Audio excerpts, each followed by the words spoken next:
दरम्यान मीरा भाईंदर शहरामध्ये मराठी माणसांवर होत असलेल्या अन्यायाला विरोध करण्यासाठी सर्व मराठी जन एकवटलेत। मराठी संघटना, राजकीय पक्षातील मराठी पदाधिकारी, कार्यकर्ते आणि मराठी जन मोठ्या संख्येने एकत्र आलेत। आज संध्याकाळी हे सगळे जण पोलीस उपायुक्तांना निवेदन देणार आहेत। त्यांच्याशी संवाद साधलाय आमच्या प्रतिनिधींनी।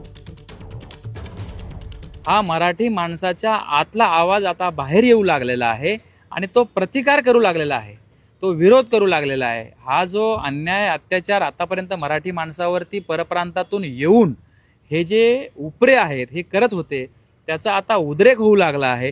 म्हणून ह्या घटना वारंवार माध्यमावरती आपल्याला दिसतायत।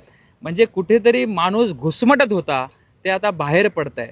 हा ठरवून आणि समजून केलेला कट आहे। या महाराष्ट्रामधील मराठी जनतेला कुठेतरी कमी लेखायचं, मराठी भाषेला कमी लेखायचं आणि आम्ही हे आता इथं खपवून घेतले जाणार नाही।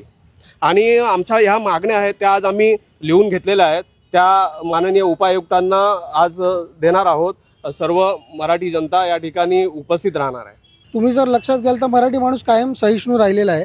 आपण काय प्रयत्न करतो की चला आपल्यामुळे कोणाला त्रास होऊ नये।